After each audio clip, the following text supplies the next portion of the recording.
আসসালামু আলাইকুম রহমতুল্লাহ। আলহামদুলিল্লাহ, আলহামদুলিল্লাহি ওয়াহদা ওয়াসসালাতু ওয়াসসালামু আলা মান লা নাবিয়্যা বা'দা ওয়া আলা আলিহি ওয়া সাহবিহি ওয়াসাল্লাম, আম্মা বা'দ। ফাউযু বিল্লাহি মিনাশ শাইতানির রাজীম। বিসমিল্লাহির রহমানির রহিম। আলহামদুলিল্লাহ, আজ রোববার 7ই জুন আমরা একত্রিত হয়েছি। আলহামদুলিল্লাহ, আমাদের মাঝে উপস্থিত আছেন আমাদের শাইখ ডক্টর শফিকুল ইসলাম। তিনি শিক্ষক, ন্যাশনাল আইডিয়াল স্কুল ও কলেজে, এবং তিনি আলোচক BTV, Bangla vision, radio 71, radio 71। তিনি সেখানে আলোচক নিয়মিত। তো আজকে শায়েকের কাছ থেকে আমরা একটা গুরুত্বপূর্ণ বিষয় জানবো। বিষয়টি হচ্ছে ইসলামী শিক্ষার গুরুত্ব ও তাৎপর্য। আমি শায়েককে বিনীত অনুরোধ করছি, শায়েক শুরু করবেন। আসসালামু আলাইকুম রহমতুল্লাহ। আসসালামু আলাইকুম ওয়া রাহমাতুল্লাহ।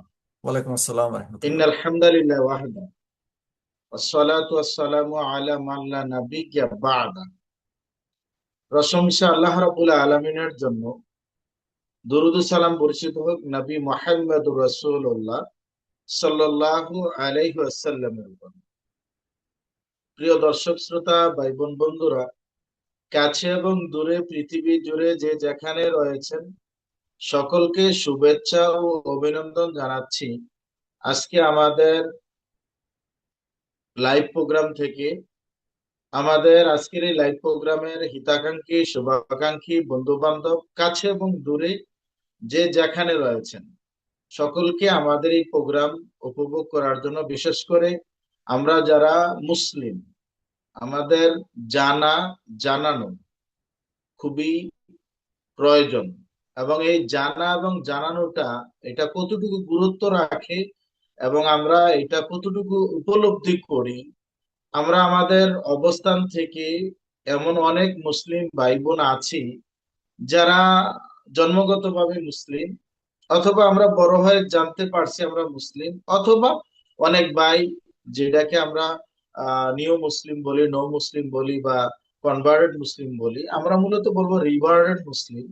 সব মিলিয়ে আমাদের একটা বিষয় জানতে হবে, জানাতে হবে, বুঝতে হবে, বুঝাতে হবে, হৃদয়ঙ্গম করতে হবে আমাদের প্ল্যান প্রোগ্রাম।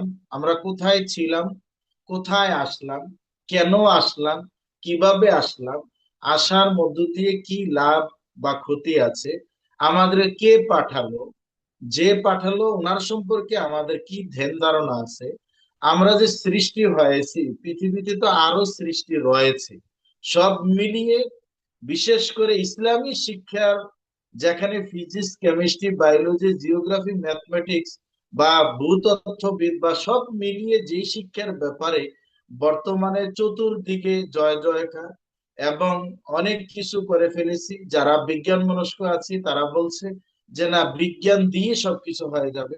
যারা কম্পিউটার সায়েন্স নিয়ে ব্যস্ত তারা বলছে না, এটাই হলো শ্রেষ্ঠ শিক্ষা। যারা মেডিকেল সায়েন্স পড়ছে তারা বলছে না, সব বিদ্যার চাইতে মেডিকেল সায়েন্সই বেশি প্রয়োজন। সব মিলিয়ে আমাদেরকে একটা বিষয় বুঝতে হবে যে মূল যদি থিম ঠিক না থাকে, তথা স্রষ্টা আর সৃষ্টি, আমরা সৃষ্টি আর আমাদের সৃষ্টিকর্তা আল্লাহ সুবহানাহু ওয়া তাআলা, সেই স্রষ্টার সাথে সৃষ্টির যদি কোনো সম্পর্ক না থাকে, শিক্ষার ধরন, পথ পদ্ধতি, বিধি বিধান যদি একরকম না হয় বা একই অবস্থা না যায়, তাহলে আমরা আমাদের অবস্থান থেকে কতটুকু আমরা বেনিফিট পাবো, লাভবান হতে পারবো, যে আমরা যেই শিক্ষার ব্যাপারে আহ এগিয়ে চলেছে, পৃথিবী যখন এগিয়ে চলেছে আমরা তখনও পিছে, এই কথাটা অনেকে বলে থাকে। তো আজকের আমাদের আলোচনার ইসলামী শিক্ষার গুরুত্ব, তাৎপর্য, এই বিষয়গুলি নিয়ে আমরা সংক্ষিপ্ত সময়ে জাতিকে, বিশেষ করে আমাদের যুব সমাজ বা মুসলিম ভাই বোন এবং আমাদের ইসলাম সম্পর্কে বা ইসলামী শিক্ষা সম্পর্কে যারা জানতে চায়, এমন অন্যান্য ধর্মাবলম্বী অথবা অন্য কোনো অমুসলিম ভাইও যদি জানতে চায়, আমরা সংক্ষিপ্ত আকারে আজকের আলোচনা থেকে তাদেরকে অভিনন্দন জানাবো। আল্লাহ সুবহানাহু ওয়া তাআলার পক্ষ থেকে বাবা আদম আলাইহিসসালাম থেকে শুরু করে শেষ নবী, নবী মুহাম্মদ রাসূলুল্লাহ সাল্লাল্লাহু আলাইহি ওয়াসাল্লাম পর্যন্ত যত নবী রাসূল আল্লাহ রাব্বুল আলামিন দুনিয়ার বুকে মানব জাতিকে হেদায়েতের পথ দেখানোর জন্য মনে রাখতে হবে, নবী রাসূল এসেছেন হেদায়েতের পথ দেখানোর জন্য, নতুন পথ তৈরি করার জন্য না। আমরা আবারও বলছি যে আল্লাহ সুবহানাহু ওয়া তাআলার পক্ষ থেকে যে হেদায়েতের রাস্তা, যে হেদায়েতের পথ, এই পথ দেখানোর জন্যই নবী রাসূলদের আগমন, তথা আল্লাহ সুবহানাহু ওয়া তাআলা তাদেরকে মনোনীত করেছেন, পাঠিয়েছেন। তারা দুনিয়ার কোনো মানুষের মিছিল মিটিং এর প্রতিবাদের কারণে বা তাদের আবেদনের কারণে, তাদের মনোনয়নের কারণে নবী রাসূল নির্বাচিত হয়নি, বরং আল্লাহ সুবহানাহু ওয়া তাআলা যাকে নবী অথবা যাকে রাসূল হিসাবে মনোনীত করেছেন, প্রেরণ করেছেন, নির্বাচিত করেছেন, তাকেই মানব জাতির কাছে প্রেরণ করেছেন। আল্লাহু আকবার। সুতরাং মানব জাতি তথা মানুষের কোনটাতে কল্যাণ হবে, কোনটাতে অকল্যাণ হবে, কোনটা তার জন্য ভালো, কোনটা মন্দ, কোনটা তার জন্য আলোকিত মানুষ হিসাবে, আলোকিত সৃষ্টি হিসাবে, আলোকিত জাতি হিসাবে, আলোকিত সৃষ্টি হিসাবে তার জন্য কোনটা কল্যাণ করে। পৃথিবীতে অনেক সৃষ্টি আছে, কোনটা হালাল, কোনটা হারাম, কোনটা বৈধ, কোনটা অবৈধ, কোনটা জায়েজ, কোনটা না জায়েজ, এটা অবশ্যই আমাদেরকে দেখে শুনে খেতে হবে, চলতে হবে, স্পর্শ করতে হবে এবং আমাদের এগিয়ে যেতে হবে। আমরা অনেকে বলি খাবার তো খাবারে হালাল হারাম হবে কেন?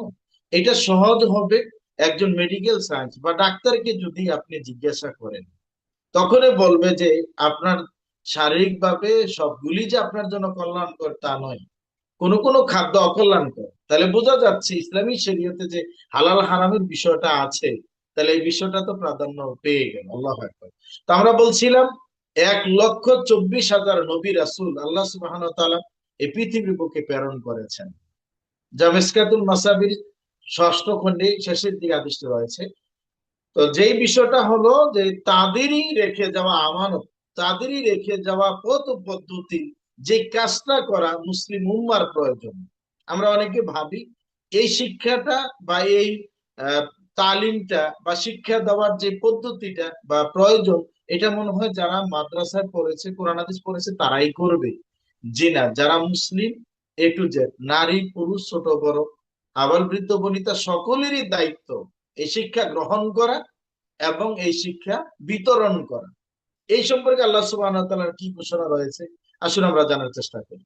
আল্লাহ সুবহানাহু ওয়া তাআলার পক্ষ থেকে শেষ নবীর আগমনের আগ পর্যন্ত পৃথিবীর বুকে মানুষকে আলোকিত করার জন্য, সমাজকে আলোকিত করার জন্য, মানুষকে কল্যাণকর দিক দেখানোর জন্য যে পথ পদ্ধতি দিয়ে নবী রাসূল আল্লাহ সুবহানাহু ওয়া তাআলা প্রেরণ করেছেন, মাঝখানে মানুষ দুনিয়ার মোহে, শয়তানের প্ররোচনায় অথবা নফসে আম্মারের পিছনে পড়ে, খামখেয়ালির কারণে, অলস্যতার কারণে, নিজেদের অজ্ঞতার কারণে তারা বিভিন্ন শিরক, মানে কুসংস্কার, বিদআত এবং আল্লাহদ্রোহী পথে তারা চলে গিয়েছিল, নাউজুবিল্লাহ মিন যালিক। এরই ধারাবাহিকতায় তারা আল্লাহ সুবহানাহু ওয়া তাআলা যে একজন সৃষ্টিকর্তা, তিনি যে তার যে শ্রেষ্ঠত্ব, বরত্ব, মহত্ব, তার কর্তৃত্ব, এটাও অধিকাংশ মানুষ ভুলে গিয়েছিল। তাই নবী মুহাম্মদ সাল্লাল্লাহু আলাইহি ওয়াসাল্লামের আগমন তথা পৃথিবীর বুকে তিনি জন্ম নিলেন, দিন যায় রাত্রি যায় তিনি বেড়ে উঠলেন। যখন তিনি প্রাপ্তবয়স্ক হয়ে গেলেন, তখনই সমাজের অনাচার, কদাচার, পাপাচার, জুলুম, অত্যাচার এগুলি দেখে উনি আতঙ্কিত হয়ে গেলেন এবং উনি কষ্ট অনুভব করলেন এই সমাজকে কিভাবে আলোকিত করা যায়। মানুষ মানুষের গোলাম হবে না, আল্লাহ সুবহানাহু ওয়া তাআলা গোলাম হবে, সৃষ্টিকর্তার কাছে মাথা নত করবে। এই বিষয়ে যখন তিনি চিন্তা চেতনা অনুভূতি, তার প্ল্যান প্রোগ্রাম তিনি যখন করতেছিলেন, তিনি মক্কা সেই হারাম তথা বাইতুল্লাহ, বর্তমান যেই হারাম, মসজিদে হারাম, পৃথিবীর শ্রেষ্ঠ মসজিদ, একমাত্র মসজিদ সেই বাইতুল হারাম এর নিকটবর্তী। এখন যদি আপনারা যারা আলহামদুলিল্লাহ, প্রিয় দর্শক শ্রোতা, আপনাদেরকে জানাচ্ছি আল্লাহ পাকের নিয়ামত, আল্লাহ সুবহানাহু ওয়া তাআলার ঘোষণা যে তোমরা আল্লাহর নিয়ামতের শুকরিয়া আদায় করো এবং নিয়ামতের প্রকাশ করো। আমরা হজ সফরে রয়েছি, আমরা বাইতুল্লাহর কাছাকাছি অর্থাৎ মক্কায় আছি আলহামদুলিল্লাহ। আমাদের দর্শক শ্রোতা ভাই বোন বন্ধুদেরকেও যারা হজ করেছেন আল্লাহর কাছে দোয়া করবো আমরা অন্তর থেকে যে আল্লাহ যেন তাদের হজটাকে হজে মাবরুর হিসেবে কবুল করেন। আর যারা আসতে পারেননি, আল্লাহ সুবহানাহু ওয়া তাআলা যেন জীবনে একাধিকবার, শুধু একবার নয় একাধিকবার, তার স্ত্রী, তার সন্তান, তার বাবা মা, তার আপনজন নিয়ে যেন এই বাইতুল্লাহ হজ বা উমরায় আল্লাহ সুবহানাহু ওয়া তাআলার ঘরে যেন নিয়ে আসে। আমিন সুম্মা আমিন। আমরা এই দোয়া, এই কামনা করব। তো বলছিলাম, নবী সাল্লাল্লাহু আলাইহি সাল্লাম তিনি এখান থেকে কয়েক মাইল দূরে আপনি চলে গেলেন হেরা গুহা। যে হেরা গুহায় আমরা ইতিপূর্বে গিয়েছিলাম, আল্লাহু আকবার, আমাদের মতন পুরুষ মানুষদেরই 7 থেকে 8-10 বার হবে রেস্ট নিয়ে তারপরে সেই হেরা গুহায় ওঠা সম্ভব হয়েছে, আলহামদুলিল্লাহ। তারপরেও সেই উঠার পরে হেরা গুহার একেবারে চূড়ায়, তারপরে যে তিনি আবার নিচে যে হেরা গুহাটায় জাবালের নূরে উঠলাম চূড়ায়, তারপরে যে গুহায় যেতে হয়, আমাদের পক্ষে সাহস হয়নি।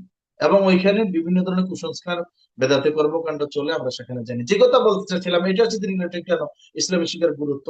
তো আমরা সংক্ষেপে কথা বলার মানে হলো, সেখানে রাসূল সাল্লাল্লাহু আলাইহি সাল্লাম, আমরা ইতিহাস গ্রন্থগুলিতে আর রাহিকুল মাকতুম বলেন, সিরাত ইবনে হিশাম বলেন, তারপরে নঈম সিদ্দিকী হাফিজাহুল্লাহ লেখা যে আপনার রাসূলুল্লাহ সাল্লাল্লাহু আলাইহি সাল্লাম মানবতার বন্ধু, যে বিভিন্ন যে সিরাত গ্রন্থগুলি আছে, সেখানে কিন্তু ধ্যানমগ্ন শব্দটা এসেছে। আমরা বলবো যে আল্লাহ সুবহানাহু ওয়া তাআলা ইবাদতে মগ্ন ছিলেন।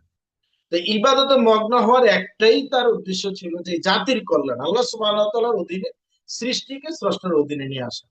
তা আল্লাহ সুবহানাহু ওয়া তাআলা এই শিক্ষার গুরুত্ব দিতে গিয়ে জাতির কল্যাণের জন্য, জাতিকে আলোকিত করার জন্য, জাতির মঙ্গলের জন্য, কল্যাণের জন্য যে পথ ও পদ্ধতি, যে নিয়ম নীতি, যে সিলেবাস নবী সাল্লাল্লাহু আলাইহি সাল্লামকে দিলেন, সেটা পড়ার ব্যাপারে, শিক্ষার ব্যাপারে তিনি মহাগ্রন্থ আল কোরআনের 114 সূরার ভিতরে সূরা আলাকে প্রথম 5টি আয়াত দিয়ে জিবরাইল আলাইহিস সালামকে নবী মুহাম্মদ সাল্লাল্লাহু আলাইহি ওয়াসাল্লামের নিকটে এই সেই জাবালে নূর, এই সেই জাবালে নূরের ভিতরে যে হেরা গুহা, যেই গুহার ভিতরে নবী সাল্লাল্লাহু আলাইহি সাল্লাম ইবাদতে মগ্ন ছিলেন, সেখানে জিবরাইল আলাইহিস সালাম এসেই বলছেন আল্লাহ সুবহানাহু ওয়া তাআলার পক্ষ থেকে যে ইকরা বিসমি রাব্বিকাল্লাযী খালাক, পড়ো তোমার রবের নামে যিনি তোমাকে সৃষ্টি করেছেন। আল্লাহু আকবার। আল্লাহ পাকের পক্ষ থেকে পড়ার নির্দেশ চলে আসলো, জানার নির্দেশ চলে আসলো। আল্লাহ সুবহানাহু ওয়া তাআলার পক্ষ থেকে পড়ার নির্দেশ চলে আসলো। রবের নামে পড়তে বলছেন, দুনিয়ার কোনো কারোর নামে পড়তে বলেননি।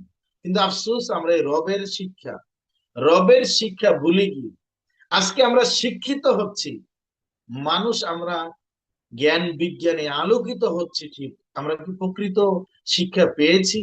প্রকৃত আলোকিত হয়েছি? মনে রাখতে হবে, শিক্ষাটা দুই ধরনের। একটা হলো সুশিক্ষা, আর একটা হলো কুশিক্ষা। একটা হলো সুশিক্ষা, আর একটা হলো কুশিক্ষা। আমার চাইতে অনেক পণ্ডিত, অনেক শিক্ষিত, অনেক উচ্চ শিক্ষিত দেশে এবং প্রবাসে অনেক বিজ্ঞান মনস্ক ভাই বোন আছেন। আমি বিনয়ের সাথে অনুরোধ করব, অনেকে যদি বলেন যে না, শুধু শিক্ষাটাই শিক্ষা, এখানে সুশিক্ষার কুশিক্ষা ভাগ করার প্রয়োজন নাই, যদি এটাই বলেন, তা আপনাদেরকে বিনয়ের সাথে আমি প্রশ্ন করব, তাহলে কেন যুগ যুগ ধরে আমাদেরকে আপনারা, আমাদের যারা শিক্ষক, আপনাদের যারা শিক্ষক শিখালেন, এবং কেন বাংলা ব্যাকরণ বইয়ে আমাদেরকে সেই শিক্ষা দিলেন, বাপ সম্প্রসারণ শিক্ষা দিলেন, যে দুর্জন ব্যক্তি বিদ্বান হলো সর্বদা পরিত্যজ্য। তাহলে বোঝা গেল শিক্ষায় তাকে সুশিক্ষিত করতে পারেনি, কুশিক্ষিত। তার মানে কুশিক্ষা, খারাপ শিক্ষা, বাতিল শিক্ষা। আরেকটা হলো কল্যাণের শিক্ষা, সুশিক্ষা। যদি সুশিক্ষা পেত, তাহলে মানুষ অকল্যাণের কাজ করবে না, মানুষ স্রষ্টাকে ভুলে যেতে পারে না, মানুষ যা যিনি সৃষ্টি করেছেন তাকে অস্বীকার করতে পারে না। মানুষ তার বাবা মার মাধ্যমে পৃথিবীতে আল্লাহ পাঠিয়েছেন, বাবা মাকে অস্বীকার করতে পারে না, বাবা মাকে কষ্ট দিতে পারে না। সুশিক্ষা আর কুশিক্ষা, সুশিক্ষা মানুষ আলোকিত হবে, কুশিক্ষায় মানুষ সাময়িক আলোকিত হতে পারে, মানুষ সাময়িক কল্যাণ লাভ করতে পারে, কিন্তু এটার ভিতরে অকল্যাণই রয়েছে। আল্লাহ সুবহানাহু ওয়া তাআলা যেমন ভাবে মানব জাতির আলোকিত করার জন্য, মানব জাতির কল্যাণে প্রথমে সূরা আলাকের প্রথম 5টি আয়াতের প্রথম দাবি ছিল ইকরা বিসমি রাব্বিকাল্লাযী খালাক, পড়ো তোমার রবের নামে যিনি তোমাকে সৃষ্টি করেছেন।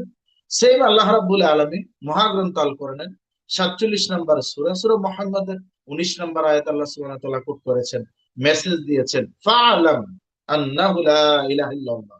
তুমি জানো, মানব মণ্ডলীকে তথা সৃষ্টিকে বলছে তুমি জানো, জিন আর ইনসান, যেহেতু আল্লাহ সুবহানাহু ওয়া তাআলা জিন আর ইনসানকে সৃষ্টি করেছেন তার ইবাদতের জন্য, ইবাদতের জন্য, ইবাদত করার আগে জানতে হবে তার রবের ব্যাপারে, তার সৃষ্টিকর্তার ব্যাপারে, তার খালেক যিনি, যিনি বিধানদাতা, সৃষ্টিকর্তা, আইনদাতা, যার অর্ডারে জীবিত আছি, যার অর্ডারে শ্বাস প্রশ্বাস চলছে, যার অর্ডারে আবার চলে যেতে হবে। কেউ এক সেকেন্ডের জন্য দুনিয়ার বুকে অপেক্ষা করতে পারবে না, অর্ডার হলেই চলে যেতে হবে।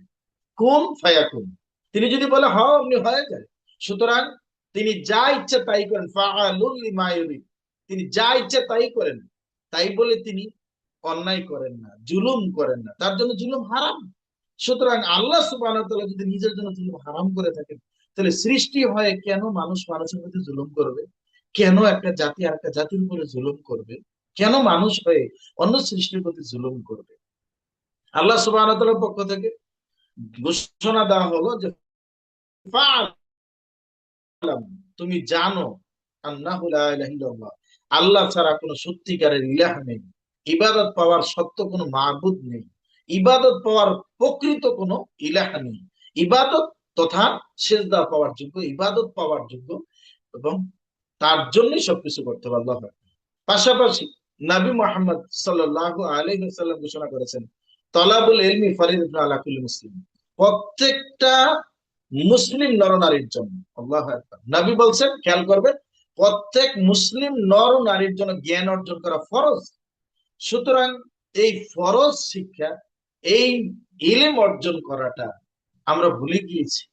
আজকে বুকে হাত দিয়ে আমাদের নিজেদের সন্তানকে জিজ্ঞাসা করার আগে, যারা বাবা আছি নিজের বুকে হাত দিয়ে প্রশ্ন করি, সমাজে যখন কোথাও সন্তান তার বাবাকে হত্যা করে, সন্তান তার মাকে হত্যা করে, সন্তান তার বাবার কাছে নেশার টাকা চায়, মাথায় বাড়ি দেয়, আঘাত করে, তখন দেখা যায় অনেক ব্যক্তি সেই সন্তানকে দায়ী করে, ছেলেকে দায়ী করে, মেয়েকে দায়ী করে, অনেক সময় রাষ্ট্রীয়ভাবে দায়ী করে, কিন্তু একবারের জন্য ওই বাবা মাকে দায়ী করে না, যেই বাবা মার উপর আল্লাহ সুবহানাহু ওয়া তাআলার নির্দেশ ছিল তোমার সন্তানকে শিক্ষা দাও, যেই নবী সাল্লাল্লাহু আলাইহি সাল্লাম নির্দেশ ছিল সন্তানকে কোরআন হাদিস তথা ইলম শিক্ষা, যেটা কল্যাণকর শিক্ষা, বিদ্যা অর্জন, যেই বিদ্যা আখিরাতের কথা স্মরণ করাবে, যেই ইলমে আল্লাহ সম্পর্কে জানাবে, পরকাল সম্পর্কে জানাবে, জান্নাত সম্পর্কে জানাবে, জাহান্নাম সম্পর্কে জানাবে, ওই বিদ্যা সম্পর্কে সে উদাসীন, তাহলে ওই বাবা মা আগে দায়ী। যেই বাবা মা তার সন্তানকে সঠিক শিক্ষা দিতে পারেনি, যেই বাবা মা আল্লাহ সম্পর্কে শিক্ষা দিতে পারেনি, নাবী সম্পর্কে শিক্ষা দিতে পারেনি, দুনিয়া সম্পর্কে শিক্ষা দিতে পারেনি, জি, অনেক ভাই বোন বলবেন দুনিয়া চাওয়া যাবে না, শুধু পরকালমুখী মসজিদে পড়ে থাকবে, তাসবিহ তাহলিল জিকির করবে, এটার নামই হলো ইসলামী শিক্ষা। জি না, ইম্পসিবল। বরং মসজিদে যদি পড়ে থাকতে হয়, যদি শুধু খালি জিকির আজকের পড়ে থাকতে হয়, আল্লাহ সুবহানাহু ওয়া তাআলা শুধু পরকালের কথা বলেনি, বরং আল্লাহ সুবহানাহু ওয়া তাআলা মানুষকে শিক্ষা দিয়েছেন যে তোমরা আগে দুনিয়া চাও তারপরে আখিরাত। যেমন আমরা দোয়ায় বলে থাকি, আল্লাহর কাছে যখন চাই, আল্লাহ রাসূল বলেন ইজা সালতা ফাসালিল্লাহ, যখন কিছু চাও তোমরা আল্লাহর কাছে চাও। নবী সাল্লাল্লাহু আলাইহি ওয়াসাল্লাম জামে তিরমিজিতে অন্য হাদিসে বলেছেন, যেই দুইটি হাত দিয়ে আল্লাহর কাছে কিছু চাওয়া হয়, আল্লাহ সুবহানাহু ওয়া তাআলা সেই হাতকে খালি হাতে ফিরিয়ে দিতে লজ্জাবোধ করেন। সুতরাং এই চাওয়াটা, এই পথ পদ্ধতিটা নবী সাল্লাল্লাহু আলাইহি সাল্লামের দেখানো পদ্ধতিতে হতে হবে।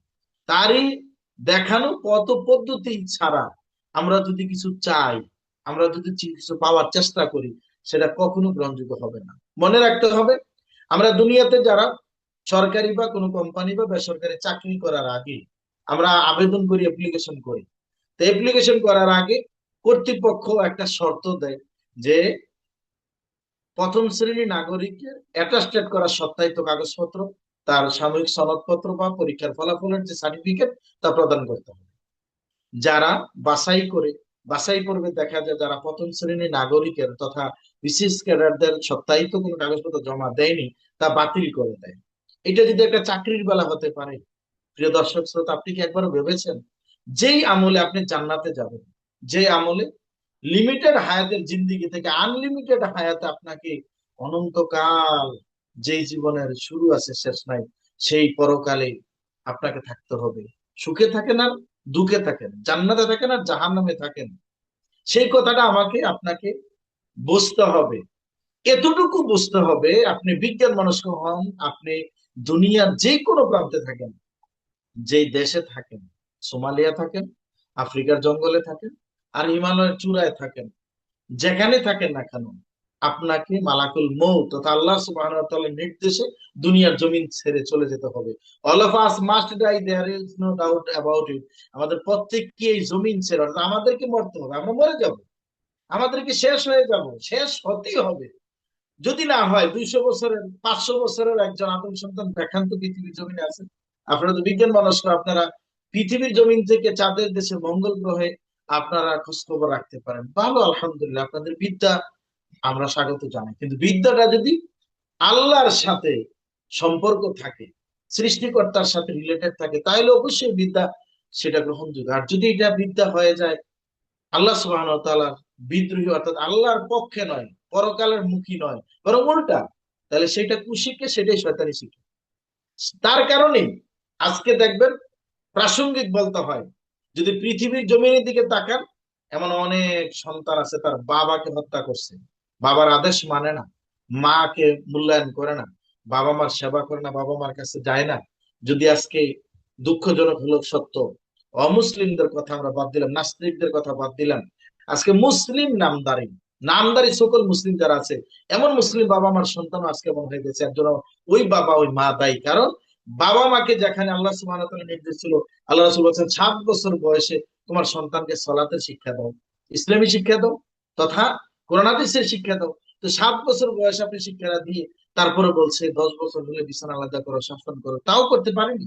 তাহলে কি করে সন্তান, আজকে সন্তানের বয়স 15, 20 বছর, 25 বছর, সে সলাৎ জানবে থাক দূরের কথা, আদায় করবে থাক দূরের কথা, উজু করাই জানে না, সে তার সৃষ্টিকর্তাকে চিনে না, সে তার আদর্শের নবী, মহব্বতের নবী, দয়ার নবী, মানবতার নবী, কল্যাণের নবী, আদর্শের নবী, নবী মোহাম্মদ সাল্লাল্লাহু আলাইহি সাল্লামকে জানে না, চিনে না, বুঝে না, তার সম্পর্কে উল্টাপাল্টা কথা বলে। সে এমন একটা মানুষ, মুসলিম হওয়ার পরে তার সৃষ্টিকর্তা আল্লাহ সুবহানাহু ওয়া তাআলাকে জানে না, চিনে না, বুঝে না, তার সম্পর্কে হৃদয়ঙ্গম করে না, তার সম্পর্কে বোঝার চেষ্টাও করে না। কোথায় ছিলাম, কোথায় আসলাম, কোথায় যাব, কি হবে, আশাতে কি কল্যাণ আছে, কি অকল্যাণ আছে, কে পাঠালো, কে এমন সেই পাওয়ারফুল, কে এমন সেই জন যিনি আমাকে দুনিয়া পাঠিয়ে দিলেন, আমি কোথায় ছিলাম, কোথায় আসলাম, কোথায় আবার চলে যেতে হবে। আল্লাহ আকবার। তাহলে এই তো এতটুকু অনুভূতি কেন জাগে না? বাবা ইব্রাহিম আলাইসাল্লাম যদি এই অনুভূতি নিয়ে আগাতে পারেন, তাহলে ইব্রাহিমের সন্তানদের কেন আগানো সম্ভব হচ্ছে না? এটা হলো শয়তানের কুমন্ত্রণা যেমন আছে, আপনার নফসে, নফস আম্মারের যে বিষয়টা আছে, এবং আপনার আমার অলসতা আছে।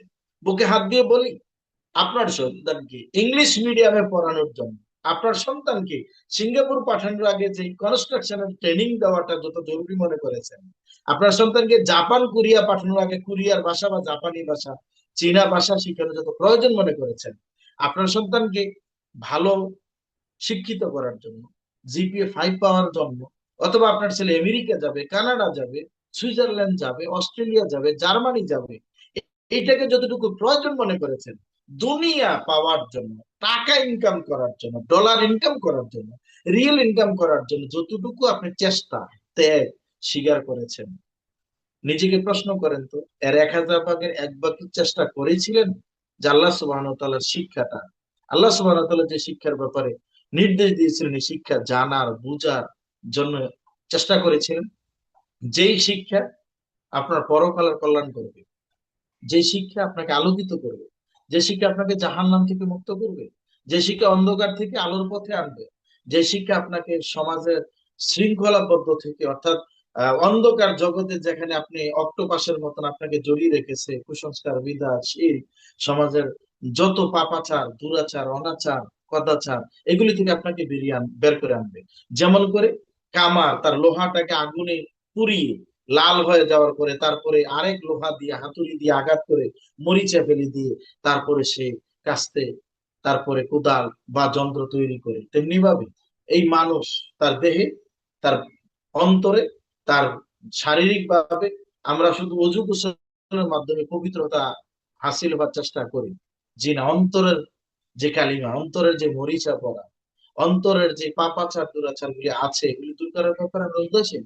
সুতরাং এইগুলির ব্যাপারে সন্তানকে আমরা কতটুকু চেষ্টা করেছি, আমরা কতটুকু চেষ্টা করতে সক্ষম হয়েছি, আমরা তো এই ব্যাপারে উদাসীন। সুতরাং এখনো সময় আছে, আমরা যদি তওবা করে ফিরে আসি, আমরা যদি সেই জায়গায় ফিরে আসি যে আমাদের সৃষ্টিকর্তা সম্পর্কে, আমাদের নেতা সম্পর্কে, যাকে আল্লাহ সুবহানাহু ওয়া তাআলা উসওয়াতুন হাসানা, আল্লাহ সুবহানাহু ওয়া তাআলা ঘোষণা করেছেন লাকাদ কানা লাকুম ফি রাসূলিল্লাহি উসওয়াতুন হাসানা, যাকে আল্লাহ সুবহানাহু ওয়া তাআলা আদর্শ মডেল স্বরূপ, যিনি হলেন আমাদের আইডল, যিনি আমাদের মডেল, যিনি আমাদের আইকন। হে প্রিয় দর্শক, বিশেষ করে যুব সমাজ, সামনে ওয়ার্ল্ড কাপ, মানুষ বলছে বিশ্বকাপ, আমরা বলছি এটা বিশ্বের কাপ। কারণ বিশ্বের কাপ দেখেন, আজকে খেলা এখনো শুরু হয়নি, এখনই সেই ব্রাজিল আর্জেন্টিনার পতাকা টানো, জার্মানি বা বিভিন্ন দেশের পতাকা টানো নিয়ে কেউ অ্যাক্সিডেন্ট করছে, কেউ আপনার মারামারি করছে, আমরা বিভিন্ন মিডিয়ার কলনে দেখছি বিভিন্ন জায়গায় আহত নিহত হচ্ছে এই পতাকা টানো নিয়ে। কেউ বা নিজের ঘরে একবেলা খাবার নাই, অথবা বাবাকে মাকে ভালো খাবারের চেষ্টা করি না, অথচ দেখা যাচ্ছে কয়েক ফিট না কয়েক মাইল দূর পর্যন্ত নিয়ে যাচ্ছে, পতাকা নিয়ে মিছিল করছে। এই টাকা, এটা একটা অপচয়, অপচয়। অথচ যেই ব্রাজিল, যে আর্জেন্টিনার পতাকা টানানোর জন্য বা দল করার জন্য মানুষ এত কষ্ট করছে, খরচ করছে, একবারও কি ভাবছে তারা কি মুসলিম, তারা কি আমার কল্যাণ কামনা করে? অথচ তারা ইহুদি খ্রিস্টান, তারা আপনার আমার বদদোয়া করে আমার অকল্যাণ, এবং যাতে আমার অকল্যাণ হয়, আমার খারাপ দিকটা তারা তুলে ধরে। অথচ আমরা আজকে অমুসলিমের রীতিনীতি অনুসরণ করছি।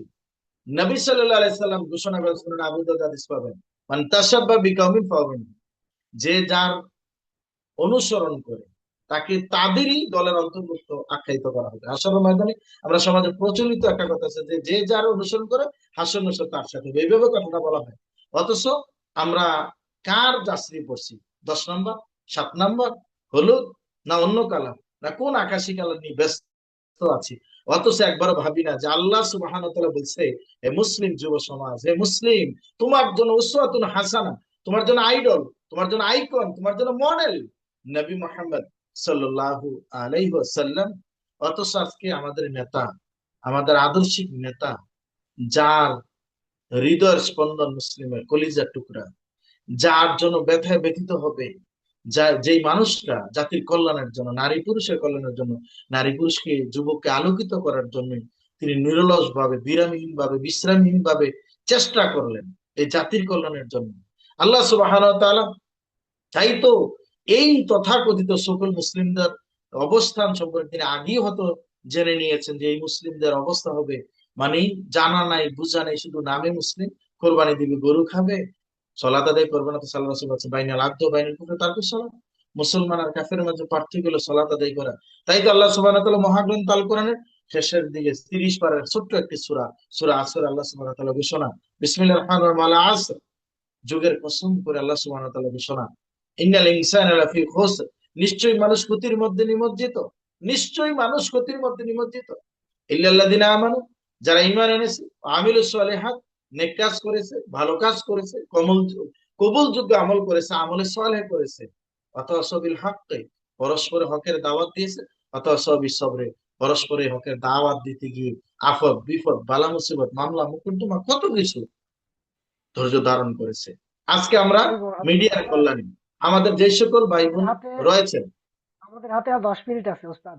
জি ইনশাল্লাহ খেয়াল আছে। প্রিয় দর্শক শ্রোতা, আমাদের যে সকল ভাই বন্ধুরা আজকে আমাদের জুবায়ের ভাই অথবা নাইম ভাই বলেন, বা আরো যে সকল ভাইয়েরা আছেন, বোনেরা আছেন, যারা কানাডা থেকে বা দেশের বাহিরের যে কোনো দেশ থেকে, বাংলাদেশ থেকে, এই যে মিডিয়ার কল্যাণ বা এই যে সহযোগিতা, আল্লাহ রাসূল সাল্লাল্লাহু আলাইহি সাল্লাম ঘোষণা করেছেন যে কেউ যদি ভালো কাজ করে, সে অথবা ভালো কাজের পথ দেখায়, মান দাল্লা আলা খাইরিন ফালাহু মিসলু আজরি ফাইল, কেউ যদি ভালো কাজ করে তো ভালো কাজের পথ দেখায়, সে সমপরিমাণ নেকি পেয়ে যায়। সুবহানাল্লাহ। এই যে ভালো কাজ, আল্লাহ সুবহানাহু ওয়া তাআলা ঘোষণা, তাআওয়ানু আলাল বিররি ওয়াত তাকওয়া, তোমরা পরস্পরের তাকওয়ার কাজে, আল্লাহ ভীতির কাজে সহযোগিতা করো, পরস্পর খবরদার পাপের কাজে সহযোগিতা করো না।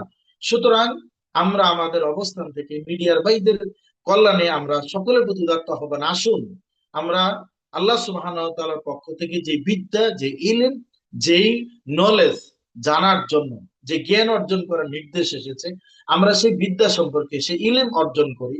যেহেতু রাসূল বলছেন প্রত্যেক মুসলিম নরনারীর জ্ঞান অর্জন করা ফরজ। আজকে আমরা যারা বাবা রয়েছে, আজকে বাংলাদেশের দিকে যদি তাকান, পৃথিবীর জমিনে তো আছে, আজকে 3 বছরের, 5 বছরের, 10 বছরের মেয়ে বাচ্চাগুলি ধর্ষিতা হচ্ছে, এই অথবা নেশার টাকার জন্য ছেলের কাছে বাবা খুন হচ্ছে, মাকে হত্যা করছে, এই যে অমানুষগুলি। এবং সবচেয়ে আফসোসের বিষয়, কানাডা প্রবাসী বাংলাদেশের সচিব অথবা বুয়েট, যেই বিদ্যাকে মানুষ সর্বোচ্চ বিদ্যা মনে করে, ইঞ্জিনিয়ারিং বিদ্যা, সেই বুয়েটের টিচার অথবা প্রবাসী অথবা ইউনিভার্সিটির প্রফেসর, তার সন্তান, অথচ সেই মা 1 সপ্তাহ ধরে মরে, শরীরে পচন ধরে গেছে, পোকা পড়ে গেছে, সেই ছেলেরা খোঁজ নেয়নি। পাশের ফ্ল্যাটে মেয়ে ছিল। কত দুর্ভাগ্য এই জাতি! এই বিদ্যা দিয়ে, যেই বিদ্যা দুনিয়াকে শিখিয়েছে, অথচ আমরা পরকালের বিদ্যা গ্রহণ করতে পারিনি, ইসলামী শিক্ষাটা, কল্যাণকর বিদ্যা নেইনি, সুশিক্ষা গ্রহণ করতে পারেনি। সেই জন্য সন্তানেরা যেমন দায়ী আছে, তার পূর্বে বাবা মা দায়ী আছে। সেই বাবা মা কোনোদিন সন্তানকে সুশিক্ষা দেয়নি, সেই বাবা মা কোনোদিন হয়তো কোরআন হাদিসের বিদ্যা দেয়নি। যদি দিত, আই ক্যান চ্যালেঞ্জ, পৃথিবীর জমিনে 5টা 10টা উদাহরণ দেন যে মসজিদের ইমাম, মাদ্রাসার শিক্ষক, কোরআন হাদিসের সত্যিকারের একজন আলেম, সত্যিকারের একজন কোরআন হাদিস জানলেওয়ালা ব্যক্তি, হোক সে জেনারেল শিক্ষিত অথবা মাদ্রাসা শিক্ষিত, এটা আমরা পার্থক্য করবো না। বরং কোরআন হাদিসের সঠিক বিদ্যা যে অর্জন করেছে, ইসলামী শিক্ষা যে সঠিক অর্জন করেছে, এমন একজন ছেলে অথবা মেয়ের বাবা এইভাবে মারা গিয়েছে, তার সেবা নাই, তার চিকিৎসা নাই, তার খোঁজ নাই, তার খবর নাই, তার কল্যাণের চিন্তা করে না, তার পাশে দাঁড়ায় না, একজনও দেখাতে পারবে না। অথচ যত ইউনিভার্সিটির প্রফেসর হোক অথবা কোনো বুয়েট ইঞ্জিনিয়ার হোক, কোনো সচিব হোক, সেই সুশিক্ষা থেকে বঞ্চিত হওয়ার কারণে আজকে এই দশা দাঁড়িয়েছে। অতএব এখনো সময় আছে। আপনি সচিব হন, মাকে চিকিৎসা দেননি, সেবা দেননি, আপনার অবস্থা তাই হবে। কারণ আল্লাহ সুবহানাহু ওয়া তাআলা পরকালে মানুষের হিসাব নেবেন, আমলের যাচাই করবেন, ভালো মন্দ। কিন্তু দুনিয়াতে কিছু বিচার হয়ে যায়। তার একটা হলো, কোন সন্তান যদি বাবা মার সাথে খারাপ আচরণ করে বা জুলুম করে, তাহলে এর বদলাটা সন্তানকেও পাবে, সন্তানও পাবে। এছাড়া আরো কিছু বিষয় আছে, যে বিষয়গুলি পৃথিবীর জমিরও বিচার হয়, পরকালে তো হবেই। সুতরাং আজকে আমাদের আলোচনা থেকে আমাদের ইসলামী শিক্ষার গুরুত্বের যে বিষয়টা, তাৎপর্যটা, যে ফজিলতের বিষয়গুলি রয়েছে, ফজিলতের 2টি কথা বলি। নবী সাল্লাল্লাহু আলাইহি সাল্লাম বলছেন যে বিদ্যা অর্জন করতে যায়, বিদ্যা অর্জন করতে চায়, যখন ঘর থেকে বেরিয়ে যায়, তার জন্য ফেরেশতারা দোয়া করে। তার জন্য আপনার এই পিপিলিকা, চলমান যে পিপিলিকা আছে মাটির উপরে, পিপিলিকা দোয়া করে। এমনকি পানির নিচে মাছ পর্যন্ত তার জন্য দোয়া করে। সুবহানাল্লাহ, বিহামদিহি, সুবহানাল্লাহ আযীম। সুতরাং শুধু মসজিদে মাদ্রাসায় কি শিখতে পারবো না? আজকে আমাদের আলোচনা থেকে যারা শিক্ষা গ্রহণ করবে, যে সকল ভাই ব্যবস্থা করেছে, যে সাংবাদিক ভাইয়েরা, যে অনলাইনের জগতে যে সকল ভাইয়েরা কাজ করছে, তারা অনেক কি পাবে। সুতরাং আসুন আমরা আমাদের অবস্থান থেকে যেই বিদ্যায় কল্যাণ আসবে, যে বিদ্যা উপকার হবে, যে বিদ্যায় দুনিয়া এবং আখিরাতে কল্যাণ আসবে। আল্লাহ সুবহানাহু ওয়া তাআলা শিখিয়েছেন, রব্বানা আতিনা ফিদ দুনিয়া, আল্লাহর কাছে আমরা চাওয়ার জন্য কিভাবে চাবো? দুনিয়া। তারপরে বলছে আল্লাহ সুবহানাহু ওয়া তাআলা আখিরাত, আখিরাত। তবে কোন দুনিয়া চাবে? যেই দুনিয়া আখেরাত মুখী করবে, যেই দুনিয়া চাইতে গিয়ে আখেরাত ক্ষতিগ্রস্ত হবে, পরকাল ভুলে যাবেন, এমন দুনিয়া যেন না হয়। আস্তাগফিরুল্লাহ ওয়া আতুবু ইলাইহি। সুতরাং ইসলামী শিক্ষা নিয়ে একদিন, আধা ঘন্টা, 1 ঘন্টা আলোচনা করলেই শেষ হয়ে যাবে না। আমাদের জানার বিষয় অনেক বাকি আছে। মনে রাখতে হবে, এই বিদ্যা অর্জন করা ফরজ। যেইটা আমাদের সলাৎ হোক, ঈমান হোক, যাকাত হোক, হজ হোক, ওমরা হোক আর পর্দা হোক, যেই বিষয়টা জানা, আমল করা ফরজ, এটার বিষয়টা জানা ফরজ। যেই বিষয়টা আমল করা ওয়াজিব, এটার বিষয়টা জানা ওয়াজিব। যেই বিষয়টা আপনার আমলটা সুন্নত, জানাটা সুন্নত। যেই বিষয়ের আমলটা করা মুস্তাহাব, এই বিষয়টা জানাটাও মুস্তাহাব। সুতরাং সকলের প্রতি উদাত্ত আহ্বান। এবং যারা আজকে আমাদের লাইভ প্রোগ্রামের সাথে ছিলেন, যারা চলার পথে, অফিসে, আদালতে, দেশে এবং দেশের বাহিরে, প্রবাসে, যারা এবং আলোচনা পরবর্তী শুনবেন সকলকে উদাত্ত আহ্বান জানাচ্ছি এবং ইসলামী শিক্ষার দিকে ফিরে আসার জন্য। আজকে আমরা অনলাইনের কল্যাণে অনেক কিছু জানি যে বিদেশে অনেক নাস্তিকের ছেলেমেয়ে অথবা অমুসলিমের ছেলেমেয়ে আজকে ইসলামী শিক্ষার প্রতি, কোরআন হাদিসের বিদ্যার প্রতি ইলম অর্জন করার জন্য ছেলে মেয়েকে মানে ইসলামিক স্কুলগুলিতে দেওয়ার চেষ্টা করছে। কারণ এখানে নৈতিকতা শিক্ষা দেওয়া হয়, এখানে কোরআন হাদিসের বিদ্যা শিক্ষা দেওয়া হয়, এখানে অন্তরের রোগ ঘৃণা না করার জন্য বিদ্যা শিক্ষা দেওয়া হয়, এখানে জুলুম না করার বিদ্যা শিক্ষা দেওয়া হয়, এখানে মানুষের উপর অত্যাচার না করার বিদ্যা শিক্ষা দেওয়া হয়। ক্বালা রাসূলুল্লাহ সাল্লাল্লাহু আলাইহি সাল্লাম, আয-যুলমু যুলুমাতু ইয়াউমাল কিয়ামা, জুলুমটা আসরের ময়দানে অন্ধকার হয়ে দাঁড়াবে। সুতরাং এই জুলুম যেন মানুষ না করতে পারে এই বিদ্যা শিক্ষা দেওয়া হয়। মানুষ যেন মানুষের প্রতি, সৃষ্টির প্রতি, সৃষ্টির জন্য স্রষ্টার প্রতি জুলুম না করে এই বিদ্যাগুলি শিক্ষা দেওয়া হয়। কিভাবে তার কল্যাণ হবে, মানুষ তার বাবা মার সাথে কি আচরণ করবে, মানুষ তার নেতার সাথে, মুরব্বীর সাথে, তার আপনজন, তার হিতাকাঙ্ক্ষী, তার শুভাকাঙ্ক্ষী, তাদের সাথে কেমন আচরণ করবে, তার নৈতিকতার বিষয়গুলি তুলে ধরা হয়। এবং এই নৈতিকতার বিষয়গুলি কোরআনের যেমন পাড়ায় পাড়ায় নয়, কোরআনের যেমন সিপাড়ায় আপনার প্রতি 2 পৃষ্ঠা 1 পৃষ্ঠা পর পর যেমন আলোচনা এসেছে, সেম রাসূল সাল্লাল্লাহু আলাইহি সাল্লামের হাদিসে, যেখানে হাজার হাজার নয়, লক্ষ লক্ষ হাদিস, সেখানে আপনি হাদিসের কিতাবের পৃষ্ঠা উল্টালেই এই নৈতিকতার শিক্ষা দেওয়া হচ্ছে। সুতরাং পৃথিবীর অন্যান্য ধর্মগ্রন্থের যেগুলি আমরা শুধু ভালো দিকটা নেই, কিন্তু আপনি এটার সাথে তুলনা করে ইসলামকে তুলনা করলে চলবে না। বরং ইসলাম কোন ধর্মের নাম নয়, ইসলাম একটা দিনের নাম। ইসলাম জীবন ব্যবস্থা। আল্লাহ সুবহানাহু ওয়া তাআলা ঘোষণা, ইন্নাদ-দীন ইনদাল্লাহিল ইসলাম, আল্লাহর কাছে মনোনীত দিন হলো ইসলাম। আর Islam is the complete code of life. ইসলামটা হলো কমপ্লিট একটা জীবন ব্যবস্থা। সুতরাং এই কমপ্লিট জীবন ব্যবস্থাটা অনেক ভাই আমরা শেষ করতে এসে বলবো যে বিজ্ঞানের যুগে মানুষ যখন যন্ত্রপাতি নিয়ে প্লেন নিয়ে আপনার রকেট নিয়ে মঙ্গল গ্রহে চলে যাচ্ছে, সেখানে ইসলামী শিক্ষা দেখতে হবে। দেখেন, আপনি যদি দোয়া, জিকির, আল্লাহ সুবহানাহু ওয়া তাআলার এই বিদ্যাগুলি অর্জন না করতে পারেন, যেমন একটা বিল্ডিং এর ফাউন্ডেশন না হলে বিল্ডিং এর আশা করতে পারেন না। আর বিল্ডিং তৈরি করার আগে যেমন স্ট্রাকচার দরকার, আপনার যেমন আহ অঙ্কন অর্থাৎ কিভাবে করবেন প্ল্যান প্রোগ্রাম প্ল্যানটা দরকার, তেমনি ভাবে আমাদের কেউ দুনিয়া এবং আখিরাতে কল্যাণ পেতে হলে কোরআন সুন্নাহর আলোকে আমাদেরকে সে প্ল্যান প্রোগ্রাম করে আগাতে হবে, এগিয়ে যেতে হবে। আসলে আমরা আমাদের ভুলগুলি থেকে শুধরানোর চেষ্টা করি, আস্তাগফিরুল্লাহ ওয়া তুবু ইলাইহি, তওবা করে আমরা কোরআন সুন্নাহর দিকে ফিরে যাই। যাদের বয়স হয়ে গেছে, আমরা মোবাইল যেমন এই চালাতে না পারলে একজনের কাছে শিখতে চেষ্টা করি। যদি আমরা যে ভাষাভাষী আছি, অন্য ভাষায় চিঠি পাঠালে, মেসেজ পাঠালে না বুঝলে অন্য বন্ধু বান্ধবের দ্বারস্থ হই, তেমনি ভাবে আল্লাহ সুবহানাহু ওয়া তাআলার যে মেসেজ জাতির জন্য, মানুষের জন্য, কোরআন, মহাগ্রন্থ আল কোরআন বোঝার জন্য, জানার জন্য, হৃদয়ঙ্গম করার জন্য আমরা যেন অগ্রণী ভূমিকা পালন করি। নবী সাল্লাল্লাহু আলাইহি সাল্লামের সেই হাদিস তথা সুন্নাহ ইলম অর্জন করে আমরা যেন অগ্রণী ভূমিকা পালন করি। যারা জানে, যারা জানে না, যারা বুঝে, যারা বুঝে না, কখনো সমান নয়। সুতরাং কোরআন সুন্নাহর আলোকে আমরা যেন জানতে চেষ্টা করি, জানানোর চেষ্টা করি। পরিশেষে আমাদের আজকের এই লাইভ প্রোগ্রাম যারা শুনছেন, আমরা যেন লাইক কমেন্ট শেয়ার করি, অন্যদেরকে শোনানোর জন্য শেয়ার করে দেই, জানানোর চেষ্টা করি। অন্যথায় জাতি এত অন্ধকারে নিমজ্জিত হয়ে যাবে, মানুষের মাঝে যদি কোরআন ও সুন্নাহর নৈতিকতা তথা কোরআন সুন্নাহর ইলম তথা ইসলামী শিক্ষা যদি প্রচার ও প্রসার না ঘটে, তাহলে আমাদের অকল্যাণ আমাদের জন্য অবধারিত। আমাদের চতুর্পাশে এমনি অক্টোপাসের মতন আমাদের কি কুসংস্কার, শিরিক, বিদআত অথবা আমাদের অকল্যাণ গ্রাস করে রেখেছে। আমরা সেখান থেকে বেরিয়ে আসি এবং আল্লাহ সুবহানাহু ওয়া তাআলার নিয়ামতের শুকরিয়া আদায় করি। যদি আমরা এই দার্স গুলিতে, এই আলোচনাগুলি শুনতে পারি, এটাও একটা নিয়ামতের অংশ। আল্লাহ সুবহানাহু ওয়া তাআলার পক্ষ থেকে কবির ভাষায় বা ওই সঙ্গীত যারা রচনা করেছেন যে, তোমরা আল্লাহর কোন কোন নিয়ামত করবে অস্বীকার,